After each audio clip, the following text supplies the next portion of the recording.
ce soit l'émeute et que tu me piques la vedette. Bon allez, salut à tous et à bientôt pour un nouveau Fréquence Kong. Ouf, un peu plus, c'était lui la star. Je l'ai échappé méga belle. On a eu l'échappée belle. Frôler l'amour de peu. On a eu l'échappée belle.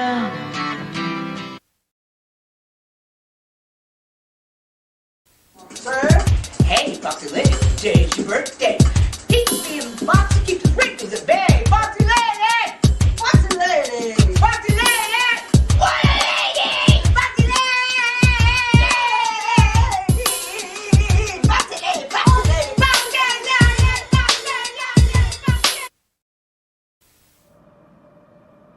I am hooked. Binge watching The Mandalorian. Oh my God. Easy with that. Unbelievable. It's on Disney. Check it out for yourself. I actually think it's better than the Star Wars movies. Just great. Ozzy, 16 years since the last Star Wars movie. Where does the time go? Well, I saw my son just went out and bought some of the new spaceships and all that. And what's confusing me, that the space, this is supposed to be the first one that happened before the last lot. Right. Yet the spaceships seem to me to look more modern now than the other. It's kind of confusing. Shannon Doherty, what'd you think? Star Wars Episode 1. Amazing. Amazing. It's just amazing. Boom, boom, boom, boom. Da, da, da, da. Bum, bum, bum, bum, bum, bum. Ba, ba, ba, ba, ba. Dun, dun, dun, dun. Living in America. There's nothing wrong. No, I'm not. Yeah, I'm out on love. Out on love. Alone from night to night, you find me. Concerned about that? No, Dankeschön. I'm concerned because there's nothing wrong.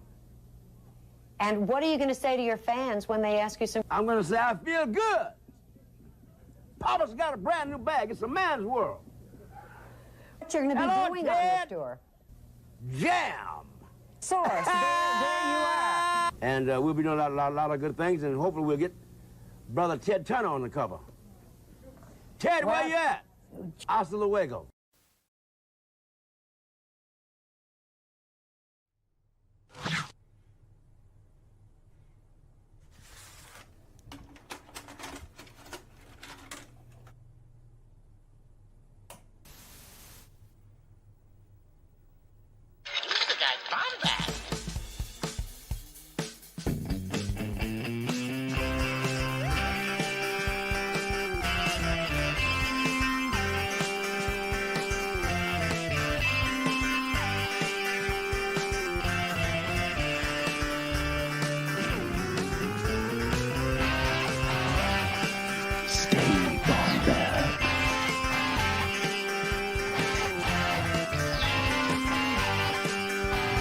Welcome to the Bombadcast. Oh, bonjour, bonjour. Oh, my lord, is that legal? Oh, I'm an Neimoidian. Oh, listen to my French accent. Is welcome to the Bombadcast. Le Bombadcast. Yes, I am your, mon frère, Jerry Zucano, and we are here tonight to talk about all of the wonderful and the Star Wars universe. And I can't do it alone. No, I cannot. So I must bring in the greatest co-host, mon frère contraire, the Eiffel Tower to my ass. It is Scotty Sherroll. Scotty, come on in, buddy. Wanna have you hear me? I wanna have you hear me say Oi, cockamamie, oi, my guy, cockamamie, oi, oi, cockamamie, oi, cockamamie, oi, cockamamie, oi, cockamamie, what, oi, cockamamie, oi, cockamamie, in it, oi, cockamamie, oi. Oh man, you thought I was gonna say Virginia. Oh, cockamamie, oi. Oh, cockamamie, oi. Anthony, oh boy, Marvel up. Marvel up.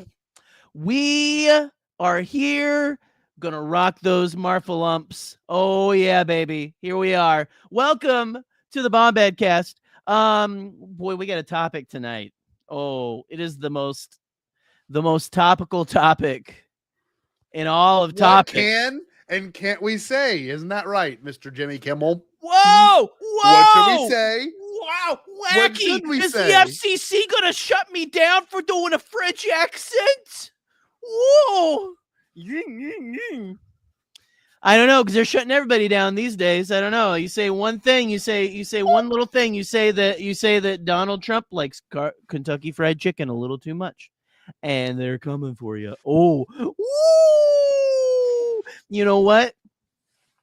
I hear he's actually more of a Taco John's guy. Based. Just what I hear. You know? Oh. You know what else I hear? I hear he prefers Zaxby's to Cane's. Ending the stream. Yeah, we're done. We're done here. Have a good one, everybody. Oi, cockamamie, right? Oi. Oi. Oi, yeah, mate. Oh, Oi. You guys remember how them crazy Neimoidians talk? Oi. With the Neimoidians. No, put it back up. Put it back up. Oi, with the Neimoidians, eh? Right bit of Trade Federation, in it. I guess we really should address this. Yeah, we probably should. So last week, we were having a good time after the stream. We're like, we should cover like the Star Wars Visual Dictionary. That's fine. The Star Wars Visual Dictionary for the Phantom Menace, and like we should do that. And then I got fixated on Neimoidians, and honestly, there's a few reasons why they're awesome, and there's a few reasons why, and we'll address it. They're not so awesome. And you know, Jerry and I have some strong feelings about a couple of stuff. In terms of you know, how things are portrayed, and you know what we use in terms of aliens for certain things, right? And like for the longest time, a lot of people found a way to make episode 1, and like you see it in Light and Magic, to be like a racist caricature of different cultures and characters. And our job is not to sway your opinion on that. If you still feel that way, just know that I don't believe that was any of the creators' intentions. George Lucas, Rick McCallum, you know, any of those things. And we have not talked to Billy West, but Anthony, I don't know if you've looked on our stuff before. We did do a very successful 2.5 hour long live stream all about Marvel Up Madness. Entire episode. It was it's one of our best. We made a very interesting discovery that Disney doctored footage of Marfalump. And Anthony, I don't mean to boast. I saw your email. Thank you, by the way. I was going to respond to it, but I wanted to address it here. I've met Marfalump. I have had the privilege to go to Lucasfilm and take a photo with Marfalump. The savior of Pepsi Cola. This could be the real Rick McCallum, and I have no idea. This could be the real Rick McCallum. We don't even know. Hey, what's up, Rick? George's original idea for the Neimoidians was very different. They're going to have web feet and talk in rhymes. Now, that sounds like Yoda, you know, just a little bit. But that could really be Rick McCallum if it is. Just I'll deem Yoda doesn't rhyme. Yoda speaks in riddles, and honestly, it's not riddles. He just talks backwards. That's true. You know? Yeah. People are always like, he talked in riddles. So okay, let's speak to Skywalker himself. Let's talk about this then. If we look at the original trilogy and the characterization of aliens in the original trilogy, there really wasn't that many aliens that had voice scenes. Like straight up, there's like barely any. If we really think, they didn't really want them talking. I think actual like human language because they couldn't match the mouths to the language. I think so. Like let's look at all the aliens that do speak. Obviously, the main one being in I guess not the main one, but in A New Hope we get Jabba. Well, Marfa Lump, yeah. No, oh, I'm sorry. No, that's wrong. What were you gonna say? I'm sorry. But no, like if you really think about like structurally what aliens do speak in canon, in A New Hope you've got Chewbacca. Any other aliens speak basic at all? No, I don't think so. No one speaks. Hope. Yeah, which is like that was a big contention for like Mhm. a lot of the people my age and the Gen Xers beyond. Millennials to Gen Xers kind of like really were like, oh, there's they have all these aliens speaking English or basic as the nerds say. And they were like a big thing that I remember that being a big point of contention, like hearing that all the time on the college campuses I was on, like, oh, they should have just like aliens they should have just spoke the alien language. They should have, that would have made the prequels so much better, and it's just, I mean, sure, fine. Everyone says that until they have to read it. And Jabba is one of the only characters that do get subtitles and dialogue and closed captioning. Because even Bib Fortuna doesn't get it. Bib Fortuna just gets. Greedo speaks Huttese as well. That's true. Yeah, there we go. But he gets subtitles. Thank you, Kamish. All the hail of Mighty Kamish. But that being said, like A New Hope, we get Yoda, who's the first alien that technically speaks basic, but it is in riddles. Right. And then you get Admiral Akbar in Return of the Jedi. Right, and he just sounds like Please continue. No. I'm gonna make a point. I'm gonna make a point about this in a minute, but please continue. I know what you're gonna say too. I don't think there's any other aliens that speak basic in Return of the Jedi. Now that I'm thinking, but like what I'm essentially getting at is they were limited at the time to what they could do with prosthetics. They were limited at the time to what they could do in terms of spending the money to film stuff, right? Right. And then we get to the year 1999. Prosthetics have been, way more enhanced. They're adding mechanical structures in the faces to all the prosthetics. And one of the first showcases of that, if you watch the beginning, is the Neimoidians. So I'm gonna let you make your point here. I know where you're going with this. Well, we finally had the technology for exaggerated dialogue, which is great, and we love that. But my point, you look at again, like at Admiral Akbar, you can see, blah, blah, blah, look at how his mouth is moving. The voice actor's trying to make it sound like that voice is coming from that mouth. You know what I mean? And so probably trying to match the what's up, bro? Axiom? Trying to match the the mouth movements and things like that to the voice. And I think I think that was the original intent with the Neimoidians.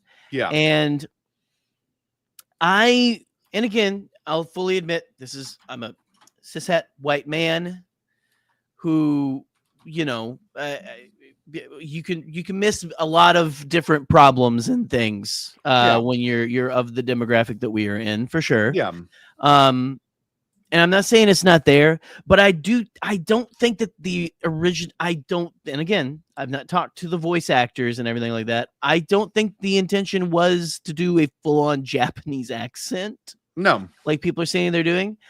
I think they're trying to match the, oh my lord, kind of thing. They're trying to match, to me, the mouth, the very stiff mouth movements. Yeah. I think that was the intent. Now, does that later on still present a problem where, it is a little these days, and I think how they've moved on with the voices through the Clone Wars, and also, like we said, in the Acolyte, I think that it's evolved very well. Yes. I think that it's evolved into something that sounds a lot better and is also, again, not as offensive. But that is those voices stick with you. Of course, after they a do. while. And it's fair to be able to address these things and approach it. That, and And look, Broaxon came in. It wasn't. They said in a BJ special months before they had it, it was a mix of accents, including Southeast Asian. Right. So, I mean, the thing is, though, I don't think it was meant in a way to be offensive. And clearly, you know, and maybe that's part of the problem is that people didn't think that way in 99, but now they do. And like, no, we've come a long way, honestly, in the last 20 years have been like, we've jumped light years in even the last 10, you know, it's insane. And, you know, sometimes things just, well, again, not right, but there they are, you know, laid bare. But I can tell you as a child, you don't watch this and instantly go, oh, this is making fun of people of different cultures. Right, right. It's not what we do. I mean, like, there's a thing called code switching. And I've learned about this recently more and more. But there's like a particular Quentin Tarantino interview of him code switching, which is where you kind of like change the way you speak when you're around people. And he's on BET. And he's doing his best to talk like a black guy.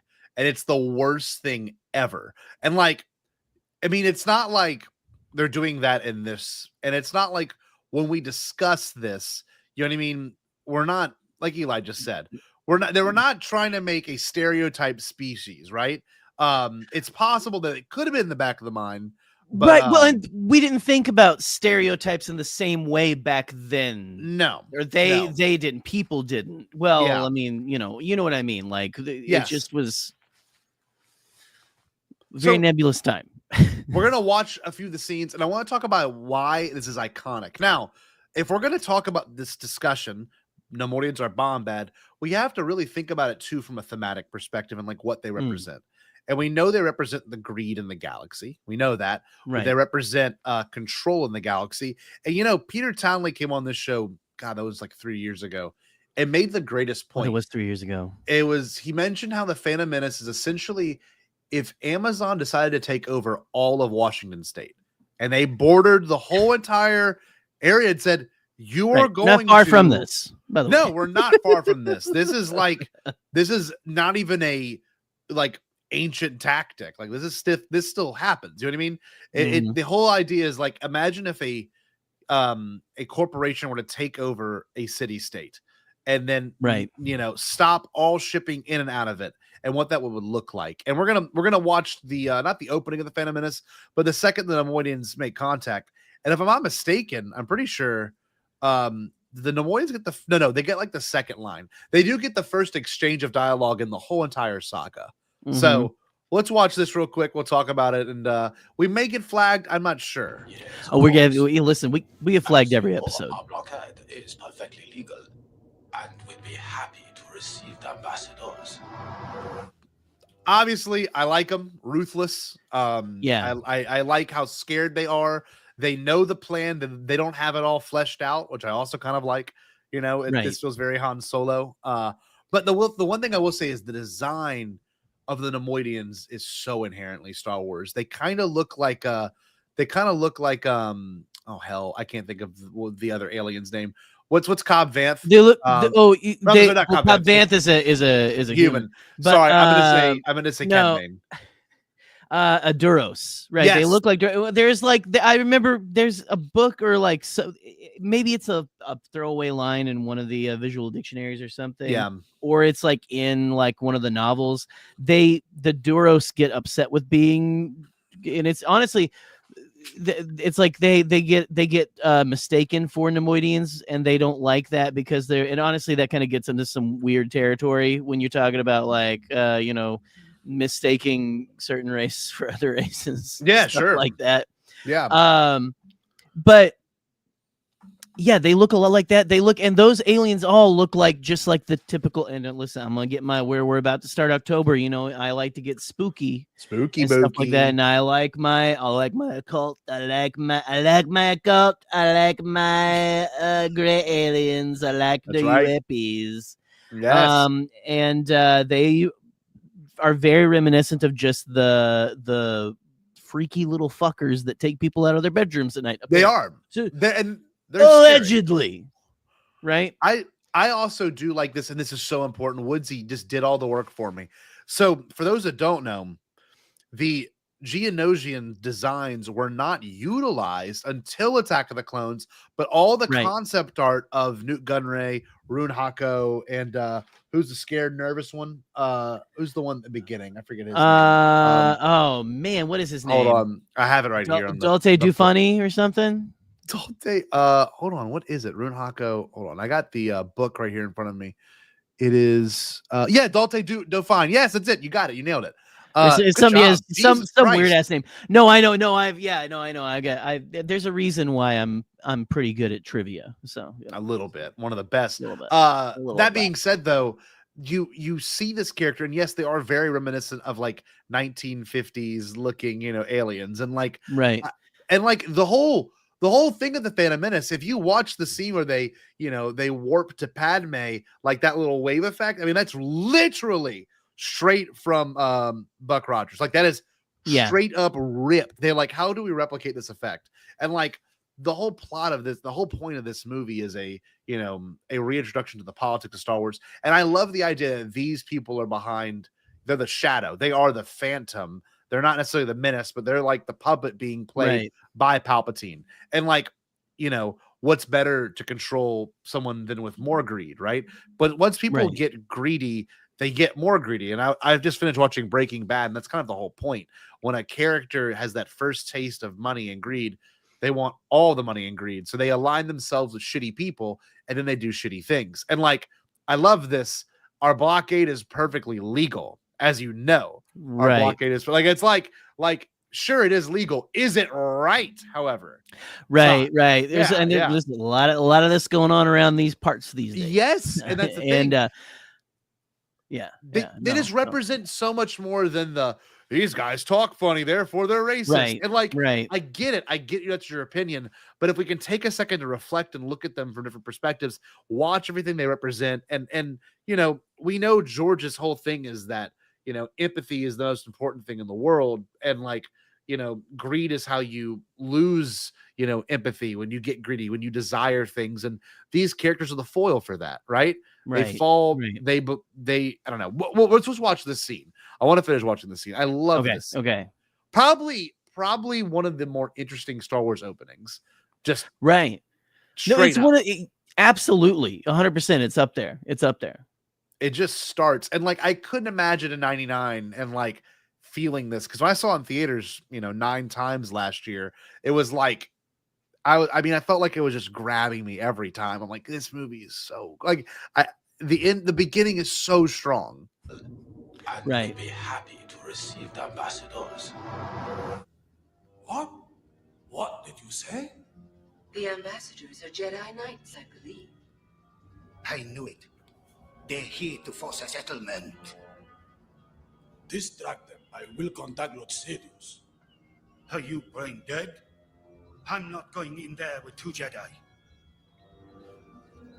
Send a droid. And they're also cowards. That's another big thing. Well, see, and again, I've talked many times in here about how one of my favorite scenes in all of Star Wars is the beginning where Qui-Gon and Obi-Wan ignite their lightsabers in the in the smoke or in the gas and jump out and start fighting. But the lead up to that, this build up where we have, for however many years, like we've known Jedi are supposed to be like crazy cool, and to see them in their prime, we're about to see it, and they are building up. They're like, I'm not going in there with 2 Jedi. Yes. And then like, have you ever encountered a Jedi Knight before, sir? Oh, we won't survive this. Yes. Just they are really selling this thing that we are just hungry for at this time. And look, I want to say this too, because Eli makes this a good point. I will say, if you watch Clone Wars, which we'll watch a scene from Clone Wars in a minute, and then you watch The Acolyte, they show up and the accent has been toned down. They do speak with a ton of emphasis though in each project. So like, it's just the dialogue of them speaking basic.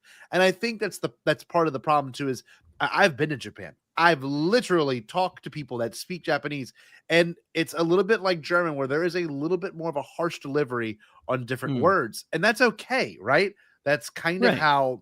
That's kind of how. I mean, that's just how language is. Number one, that's linguistics, right? But in terms of character portrayal, like these are characters that take things very seriously. They speak with concern. You know, they're not going to talk just to talk. They're talking for importance. And like, I mean, you know, one of the best scenes with Newt Gunray is when he gets killed by Anakin Skywalker. You know, we could probably all quote that scene in particular, you know, about you know, what's the exact line? Now here I'm messing it up. I drew a blank. What does he say when he's cowering from Anakin? There's a great line. Oh man! Oh, and the Lord Sidious promised us peace. Yeah, like yeah, I love that. Right? I mean, it's exactly what Elon Musk is, you know, like going to be saying, like in 3 years, you know. Whenever JD Vance goes to, I guess, annihilate all of the people, you know, I don't know. We'll see. My lord. Best line. Is that legal? I can't help but quote it, man. I know, it's the best. So iconic. Well, what is going on down there? Oh, look at this. We lost the transmission, sir. Now, some are worse than others. Like this one's pretty bad. This one, yeah, this one's the one where I love the one with the goggles and the mouth thing, though. I love that one. I love the look. So, okay. I think you said we're going to be looking at, we are going to be looking at the visual dictionary here in a little bit too, right? Okay. The Phantom Menace visual dictionary, because there was one part that really intrigued me as a kid back then was where it talked about the design of the battle droids, and they changed this for, you know, when we got the Geonosians. Yeah. Right. Well, look at it. I don't even know. I don't even know what they say on it. That's really interesting. Well, no, so I think it's in the Phantom Menace visual dictionary where they talk about how the skeletal the battle droids are meant to mimic the, like, towards the end of life of a Neimoidian, like their head kind of deflates in the back like this and everything, and they kind of start to look like this and everything. So they're supposed to be like, I guess, dead Neimoidians or something, to be like, if I remember, I'm butchering, I can't remember exactly, but it's like they were supposed to be, quote unquote, look like the Neimoidians apparently, and everything like that.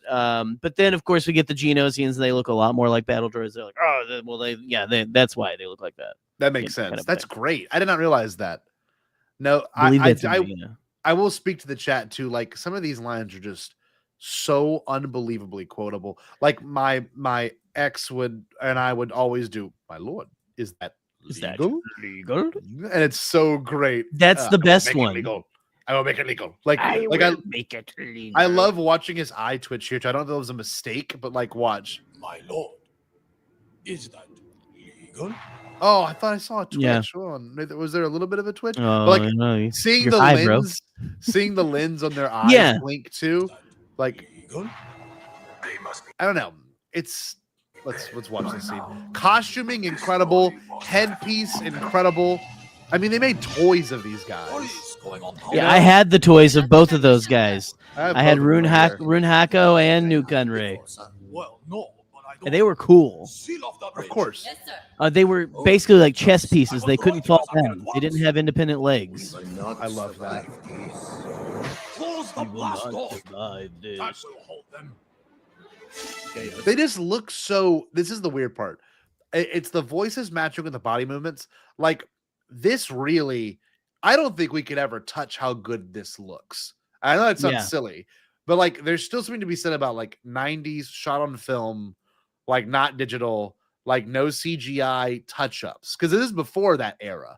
This is before because now you can see, like, if you watch The Acolyte, it's clearly someone in a mask, but there's a little bit of a CGI touch-up to it. Like, the mouths move too naturally. Whereas here, like, maybe the eyelids. I want a little bit of rubber monster to it. I want it to look like a rubber monster a little bit. That's fun. But I also love, like, this asshole right here in the middle of the shot. Like, what is he even doing? Oh, bro, that's Dolce Dufani. He told him just to sit down. He just is fucking sitting there. Is it really? That's incredible. I'm pretty sure that's him.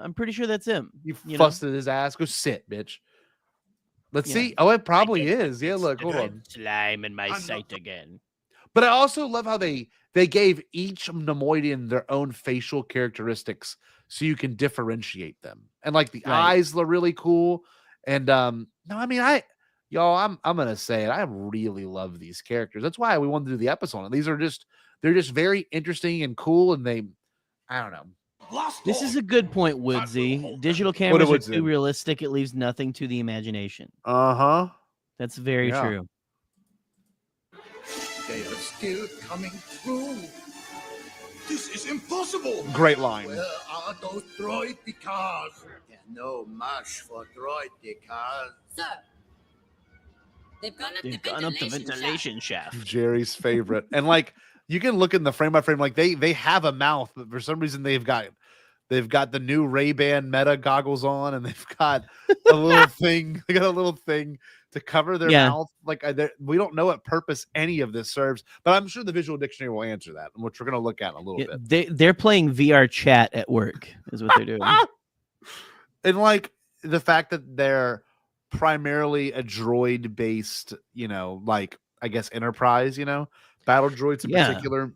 Like it says a lot about their character. Like we're not even at war. Why have battle droids, right? Like they have to exist, Right. Just like any army has to exist, if we don't need them, but they still exist. Sir, they've gone up the ventilation shaft. Sir, a transmission from the planet. It's Queen Amidala herself. At last, we are getting results. I love that line. At last we are getting results. It makes you think. I don't know in canon how long they were technically using the blockade. It couldn't have been that long. I don't think so. I mean, they apparently people do start to die. We don't really see it in the film, but like in a lot of other works and stuff, it talks about how it was very bad on the planet. Yes. These guys are assholes. Yes, they're not good people in the highest degree. Yeah, they are not good people. Again, you come before us, Your Highness. Now that's bad. That line has music in it. That is bad. I'm so tempted to do it, but for the sake of being on a live stream, I'm not going to do it. But that one's always been bad. Oh yeah. Again, you come before us, Your Highness. Jesus Christ, that one's rough. Because some of these things you can write off like, okay, well, and then there's a few that you're like, oh man. Right. Again, I don't think it was meant to be offensive or have a character, a caricature on Asian or Japanese culture or anything like that. But damn, it's pretty hard to not acknowledge. You come before us, Your Right. Highness. That one's crazy. You assume too much. That one's not that bad. The rest of them I remember not being. I love this. The Senate will never now. Do you think she suspects an attack? I don't. To me, that doesn't sound bad, but I don't know. Does sound kind of bad. But we must move quickly to disrupt all communications down there. You didn't tell him about the missing Jedi. No need to. This is every Neimoidian scene. Yes, all their scenes. I was gonna say because this is like a crazy way to watch this movie, man. Just through the lens of these two characters. It's just like I keep waiting for the next line, and I'm like, oh, we are like just right back at these guys, and I'm kind of loving it. I just love victory. I was gonna say this is Eli's favorite. Victory. So that one's pretty good. Mm-hmm. Commander. It's Conclave. Yes, sir. I love the way their mouths move. Like it is great. Commander. Yes, sir. Process them. I think they were picking a nuke there at the Vatican. My lord. It's impossible. I love the headpiece. It's out of our range. This is getting out of hand. Now there are two of them. We should not have made this bargain. That's also really crucial, right? They've signed a deal with the devil. God, I love the way the shadows play off their face. Like I really do. Right. Like they really have we need more. Again, this is why the Phantom Menace is outstanding to Jerry and I. And I think most people that really grew up with it and love it. I mean, this is really just weird Star Wars. I mean, this is Andor could never. Like, I'm just gonna say it. Like, it takes a lot of work to be this bold and weird, Right. That's a very good point, Brady. Thank you. I'm gonna say, yeah. Exactly. I think it's difficult. We can acknowledge it, but at the same exact time, like I don't. Everyone's allowed to feel the way they're allowed to feel about it. You know, I mean, of course. As long as you're not going and like just doing offensive accents in people's faces. Yeah. I agree, though. You know, this is getting out of hand. Now there are 2 of them.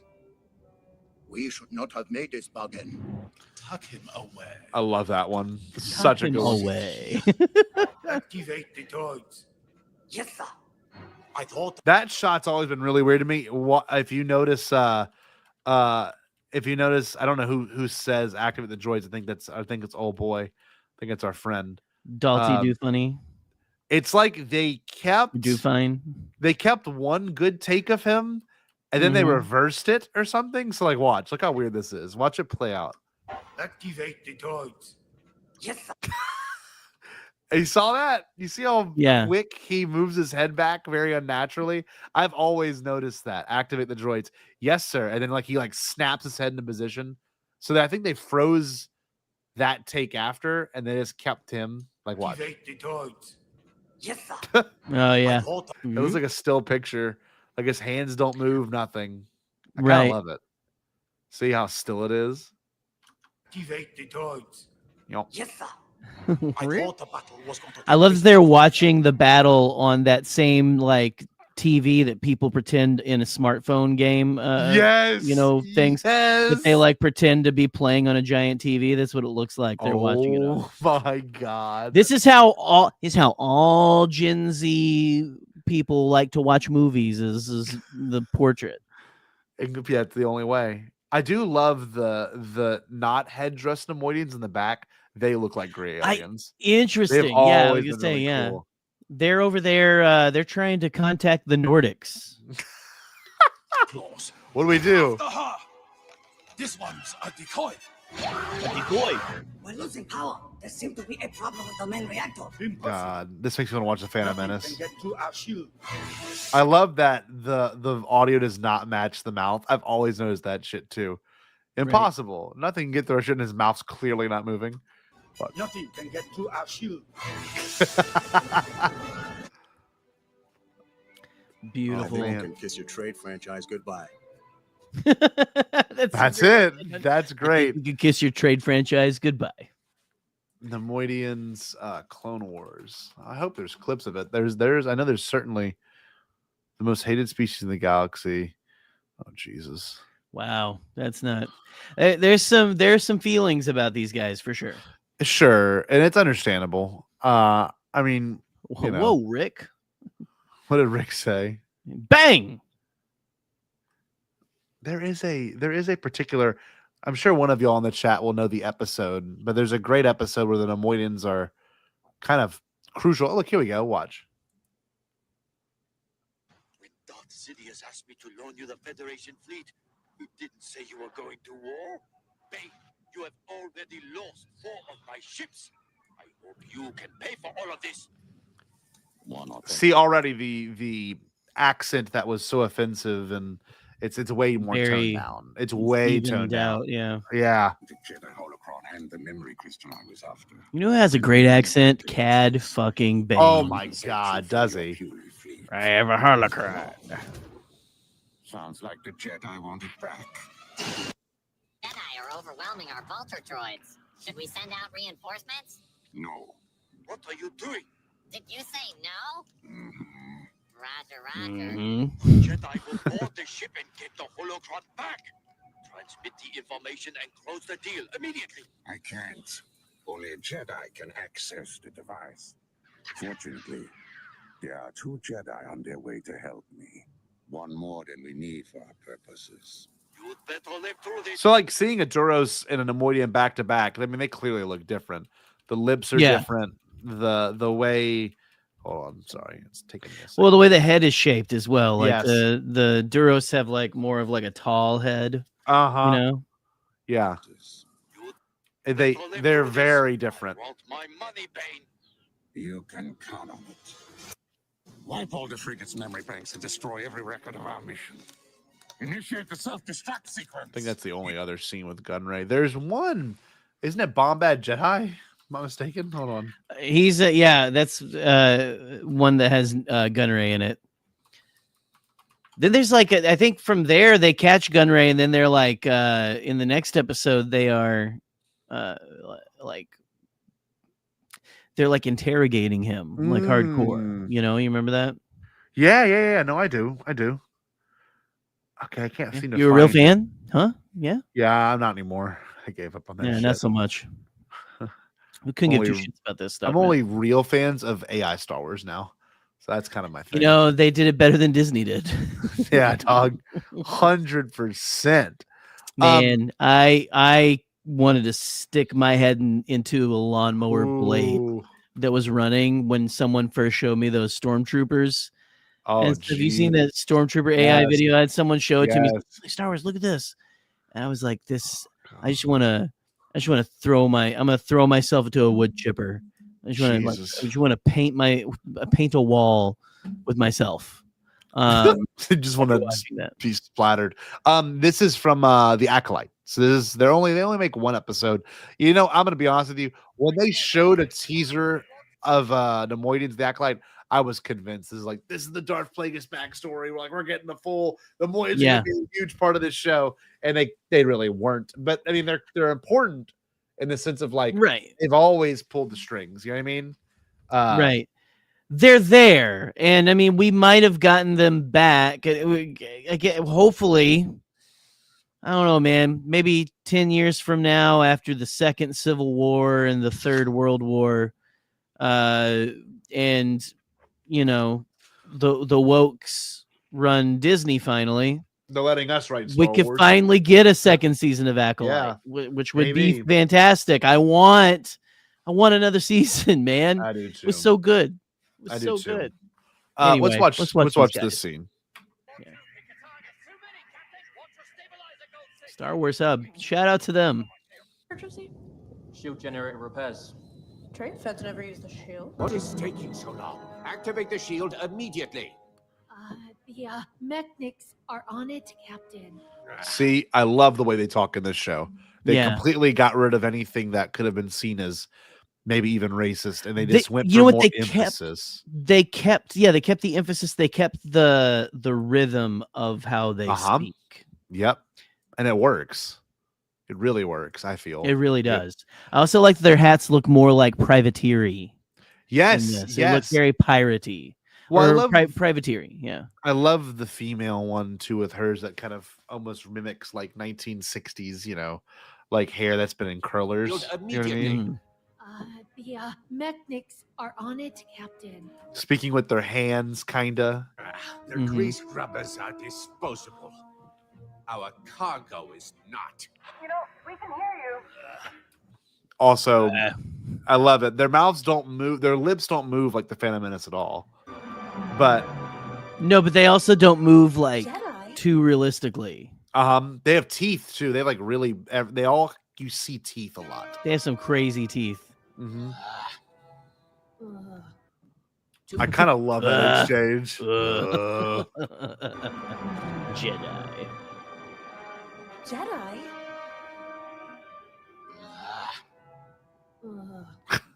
To what do we owe the pleasure of Jedi presence on our humble ship? My name is Makes me George. want to watch the Acolyte. Jedi. I know, This is man. my Padawan, Tassiloa. We are looking for a former Jedi. Let's see. Hold on. I'm gonna keep it playing. By the name of Osha Anaseya. This is a cargo ship. We have no passengers. She's a mechanic. Freelance out of ship repair. She bunks ship to ship. Why would we have mechanics here? The Republic has legislated that only droids may perform outer ship repair. Sublevel, bunk 23. Thank you for your cooperation. They're still, babbling Super idiots, cowardly. Right? Super cowardly. It's awesome. And that was it. That's the only scenes they're in the whole show. Part of it. I do love the It's perfect. It's so fitting. So now we're going to look at the visual dictionary. talk a little bit more about the canon aspects of these characters. Might be hard for some of y'all to see it. Jerry, can you see it? A little bit, yeah. Okay, I'm going to zoom in the best that I can. Let me go back over this way. This is from Internet Archive. For those that don't know, you can have a free membership. You can rent books through them for free. Oh, look, it clears up really nicely when I zoom in. Beautiful. But I'm going to read this. Neimoidians raised as grubs into the age of 7. Young Neimoidians are kept in communal hives and given limited amounts of food. The less, is it acquisitive? Is that what I said? Acquisitive, right? yeah. The Inquisitors are allowed to die as others hoard more they can eat.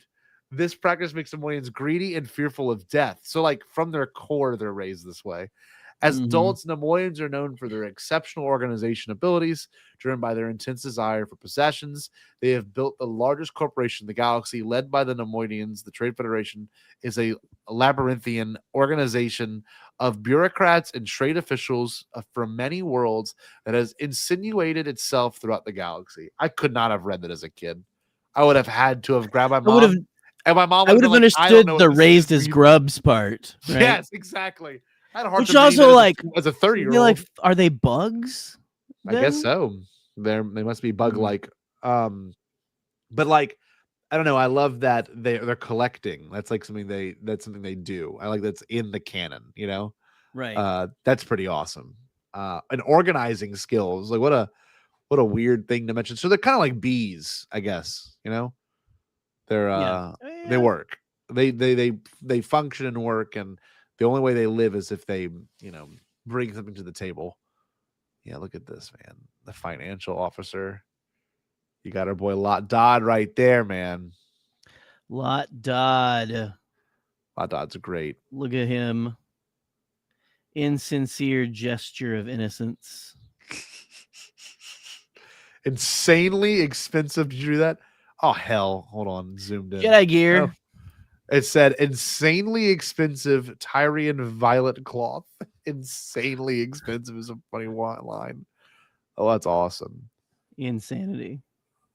Oh, look, and that's their ship. Oh, that's kind of cool. We don't really get to see their ship except for that one scene in the Phantom Menace. There's the boarding ramp. That's kind of awesome. The one in shuttle. Lot Dodd, the Trade Federation is so powerful that it's represented in the Senate. And that's really weird, by the way, if you think about that. That, like, imagine a corporation being so powerful that it has its own seat at, like, the UN, right? And we're not far from that. Let's be so from the U.S. Senate. We're not far from Jeff Bezos being able look to at Elon Musk. In. Look at Elon Musk. Right owns there. owns like several companies, and like he was an advisor to Donald Trump until he realized that they're both jackasses, right? I mean, like he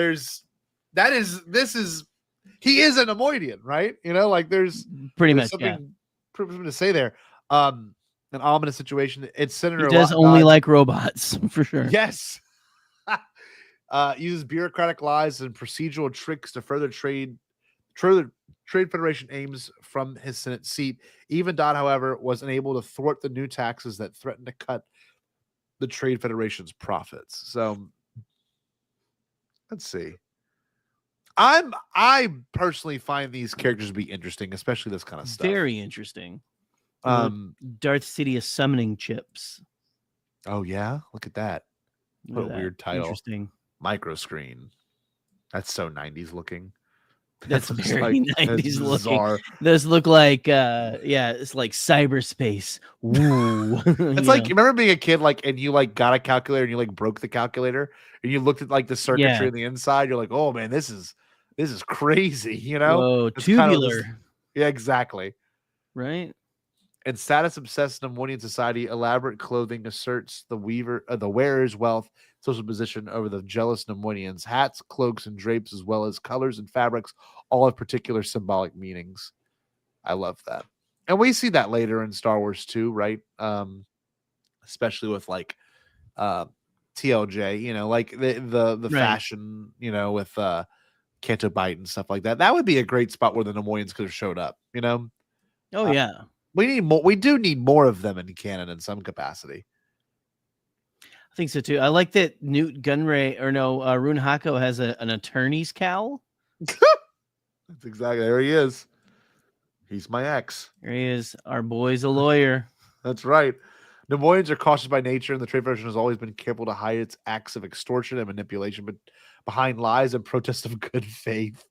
Their open aggression against Naboo is a new territory for them, and both Gunray and Hako are uneasy about the possibility of escalation.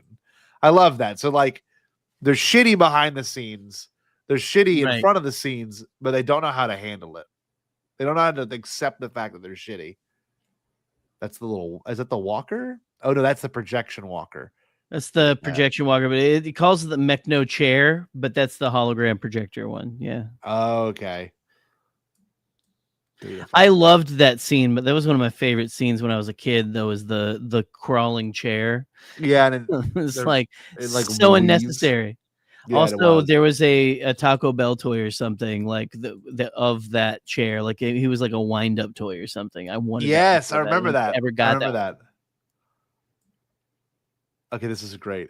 The Neimoidians organizations come from running mass hives and vast fungus farms on their homeworld of Neimoidia. This is before the bridges kind of thing happened, you know. They're bug people. Trade Federation freighters hauling cargo between far-flung stars of the Republic are a familiar sight in the orbit above many civilized worlds, which is kind of crazy. Like, they could be storing battle droids in these massive ships that are kind of Death Star in nature, you know what I mean? Just they're cargo ships, right? I mean, that's like if you saw like a giant cargo ship go across, you know, the Gulf of Mexico or something. Right. That's just what they do. Underhanded gesture. Let's see. New Gunray. Look at New Gunray's face, man. No, it's so good. Wheedling expression. Wheedling expression. Viceroy's collar. It's great. Underhanded gesture. Let's go on to the next one because there's a whole other page for Neimoidians, which you would think they'd stop there, but like there really is like a whole other section. Oh, there's our boy Dalty. There he is. Oh, look, data goggles allow pilot to see constant holographic data and readouts. There we go. Comlink. Look at this skin modeled from self-indulgence. Jesus Christ. That's awesome, man. Whoever wrote this hated these guys. Yeah. Do you mind reading this, Jerry? Can you see it? Oh, sure. Here we go. The invasion force. When its blockade fails to intimidate the Naboo Queen into submission, the Trade Federation prepares for the next step: invasion. The Sith Lord Darth Sidious persuades Neimoidian Viceroy Newt Gunray to enter the deployment of an immense secret army hidden in the cargo hangars of the converted trade freighters. The Naboo little suspect the magnitude of this force, and the Neimoidian leader commits the outrage in confidence that the weak politicians of the Galactic Senate will not object. In support of his evil plans, the Viceroy is aided by the cowardly captain of the Warfleet command vessel Dalte Dauphine, as well as security soldiers and powerful warcraft. This is written so weird. I don't know if it's me, but I'm having a hard time reading it. Like, I was having a bit of a stroke. Is anyone else reading this and going, Jesus, why is this written so bizarre? A little bit. It's just weirdly phrased. You're supposed to read it like an Neimoidian. You know? Fuck, I went too far. Hold on. I'll read Dalte Dauphine, the captain of the Trade Dauphine. Am I right, ladies? I'm the ladder of rank through a combination of high birth, backstabbing, and groveling behavior towards the superiors. So this man, what does high birth mean? What does that mean? He's of high birth. Oh, so he's I don't know why. I thought it's something different. Sorry. You thought he was like had a high birth rate? Yes, I did. Like he like had a bunch of brothers and sisters or something? Laid eggs or some shit. Nevertheless, Dauphine finds the bold plans of the Sith Lord Darth Sidious too dangerous for his taste. However, he soon learns that his tastes are entirely irrelevant. That's freaking awesome. Oh, man. The wealthy, arrogant Neimoidians tend to avoid any kind of labor, preferring to use droids instead. I love that. I've always liked the ships, the MTTs, man. They've always been so cool. And like, I love how there's like a I guess symmetry or geometry to like the way the battle droids look versus the way the Neimoidians look. Like there's really incredible characteristics between each one of them, you know. And I we're going to forget go to where that I saw page this. next. They were saying the design of that is based on, I feel like the MTTs was based on like an elephant. Yes, Like, yes. supposed to be like an elephant charging through the jungle. TC14, baby. So this one's going to be harder to read, obviously, because it's sideways. But I want to see if I can find what you mentioned earlier about how they look. I think it was in the little like Battle Droid head, maybe. Droids bidding without. Okay, hold on. Battle Droid head. The Battle Droid head, lacking brain of its own, contains little more than large and sensitive control signal receiver.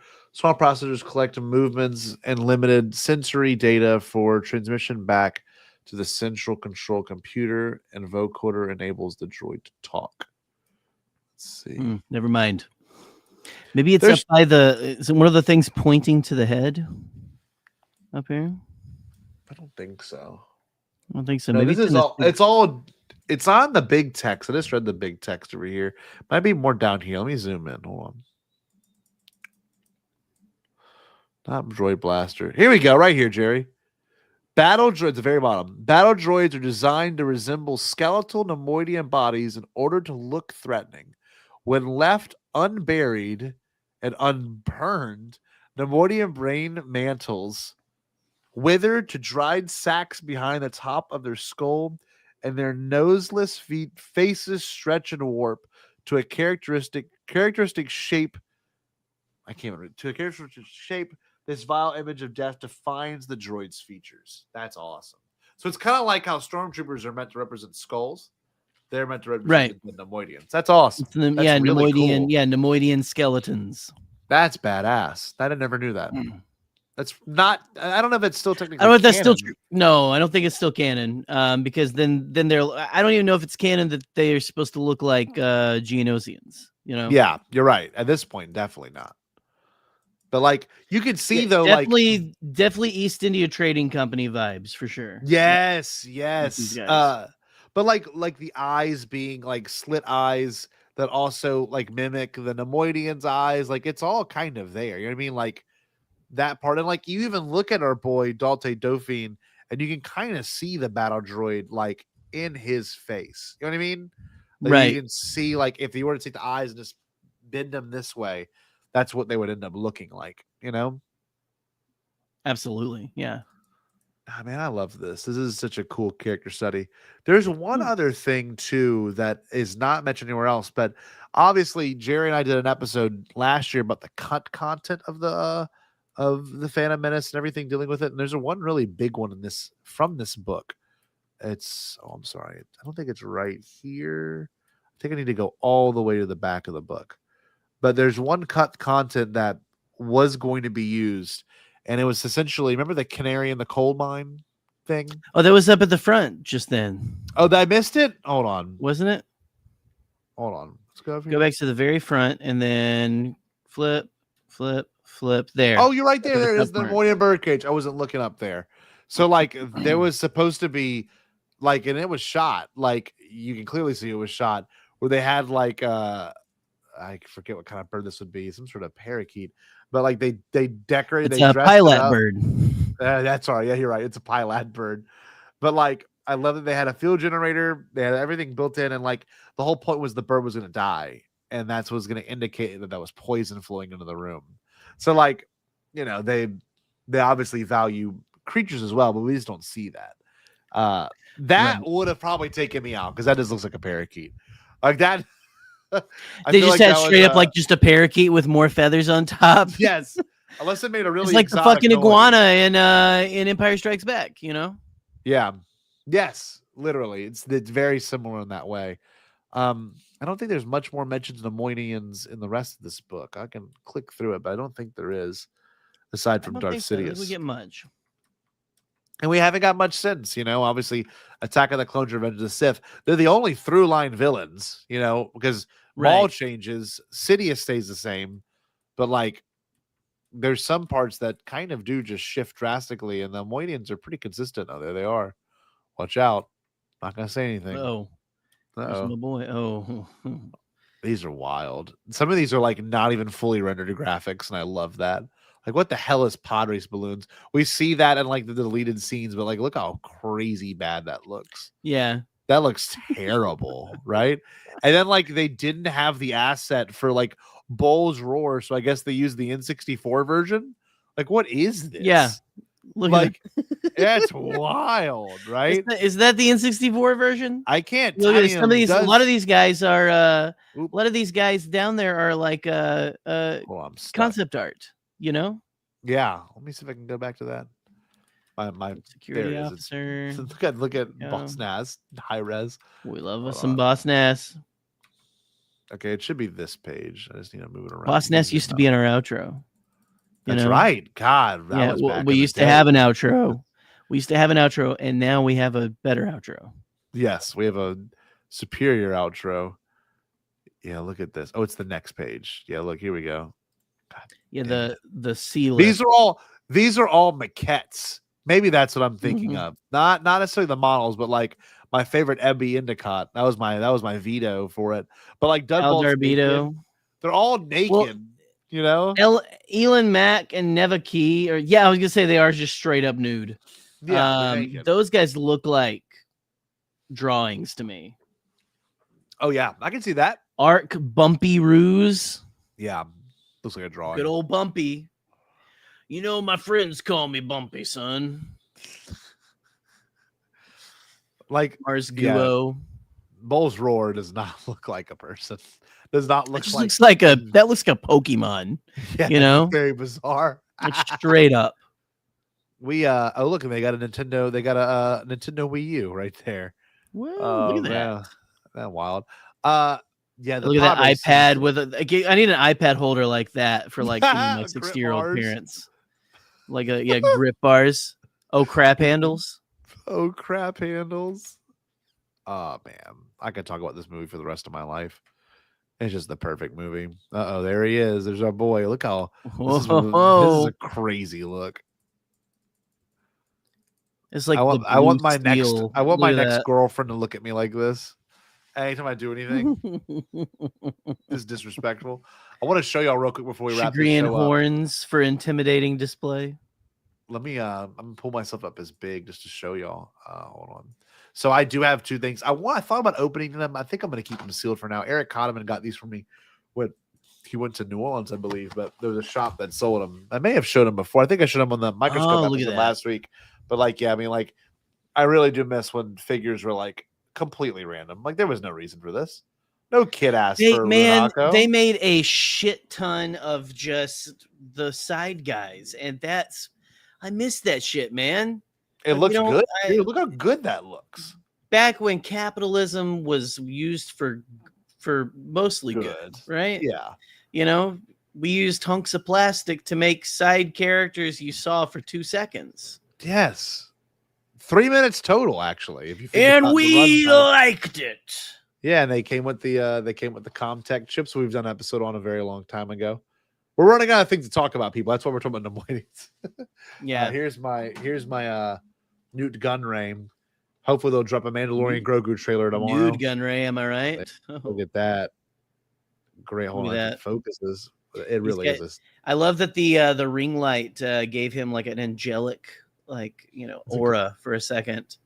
Like, it's funny. This one does not look as good as Rune Hako. Rune Hako looks like Rune Hako was pretty great. Yeah, Rune Hako looks like Rune Hako was kind of one of my faves, you know. Yeah. And their arms are funny because like they have the range of motion like the other ones, but they also like can go in and out. Like they like swivel. They don't have a hinge. Oh, okay. The arms just like so they can do those underhanded gestures they talk so much about. Yeah. And in the visual dictionary. Look at those guys. How cool, man. I mean, this was an era, honestly, and we have not come back to it. The only thing we had was our boy Constable Zuvio, maybe the only one that's just a weird, like, let's just throw him in there, and then and then he wasn't ever there ever again. Yeah, he was never even in the movie. No, and so not He was in the Entertainment Weekly thing, and this is actually good hype. Just to talk about it, we don't ever necessarily have anything planned for next week, but the following week we're starting. All of our spooky Bombad stuff. We've got some cool things lined up. We're going to be talking about a bunch of kaiju stuff this October, looking at inspirations for things like Ultraman and Godzilla. Jerry's got a few fun things planned. Ties into the Japanese of it all. So we've always done really fun. Yeah, we're still gonna do spooky. We're still gonna do course. spooky for sure. 100%. And the best thing is this year, Bombadcast, and we'll see what my situation's like by then. But we will be doing our creepypastas. So for those that don't know, we do every year creepypastas. We've done this since we started. Done Star Wars creepypastas, and this year Halloween happens to fall on a Friday. So Thursday is the 30th. So we have Halloween Eve, which is super exciting to do our creepypastas. Can't wait. That's going to be so awesome. That's going to be awesome. All Hallows Eve, man. It's going to be so great. I can't wait. I've become, and I've kind of been a spooky person my entire life, like we've talked about it and stuff like that. But like, I've been, man, it starts to feed me more and more, like the older I get and stuff like that. I don't know, just the nearly we're approaching. I don't know why I'm talking about this. We're approaching the grave. It's getting spooky, and things are going crazy. Yeah. And it's I don't know, man. I'm excited that you guys are all here. I'm excited that we do all this stuff for the month of October. No other Star Wars podcast does it. We are trying to and we really need to start posting those Star Wars. If we have y'all's permission out there, we need to start posting these things on I don't even know if creepypastas really are posted anywhere anymore. Yeah, functional things that they used to be. Yeah, it might be. I feel like they just kind of do weird little TikTok videos now. Yeah, and that's it. So no, we're thankful to have that. We're going to look at that in October. But the exciting thing is all of November and December, all Force Awakens. We've got a great lineup of things planned. We've got some guests in the works, and we're gonna the ultimate the thing we're gonna kind of end the year on is on December 18th is obviously right around at the 10 years of the Force Awakens release. So we're going to do a big retrospective on the movie, but leading up to it, I think I have it documented in my notes. Let me double check on that. I think I made a whole thing for Bombad's schedule. Yeah, I did. Got it. On 11/16, the leaks and speculation of the Force Awakens leading into it. On 11/13, following the news of the Force Awakens, San Diego Comic-Con celebration, looking at all those things. I mean, one of the best ones ever was whenever BB-8 rolled out on stage. Man, that was I'll never forget that. Lost my damn mind, man. Oh my god. They've also got 11/20, the marketing of the Force Awakens. Then we're taking a week off because it's Thanksgiving, and then we have a 12/4, the actors of the Force Awakens, looking at Mark Hamill's role, looking at Daisy Ridley, looking at everyone. The hype leading up to that. Gwendolyn Christie was honestly the most hyped thing in the world. Barely had a scene. So hype. Boba fetted the fuck out of her. Honestly, that's my real take. To the point where she has a badass walking scene from the trailer. That actually the scene where Chewbacca literally does the hook freaking Night of the Apollo going and pulls him yeah. She got yoinked. She got yoinked and then dies in the next movie. And then on my personal favorite will be this one on December 11th. Our personal memories of the Force Awakens. That I'm excited for. Oh my god! And this will happen all throughout, but sharing our first screenings and you know what I mean. Oh look, I'm so sorry, Anthony. You don't like foul language. It's not my sorry about problem. that, Anthony. Just kidding. Oh man, sorry. This is kind of one of our things. Sorry. But then of course on 12/18. 10 years of the Force Awakens, man. That is going to be crazy. Down to the day. So I'm looking forward to that. That's going to be awesome. Yes. We may even do a Patreon watch along at some point. We'll do reactions. We are going to get we'll talk about that too, because we are gonna. Hey, that Patreon shit is coming back. Excuse me, Anthony. I'm sorry. That Patreon stuff is coming back with a vengeance. It is.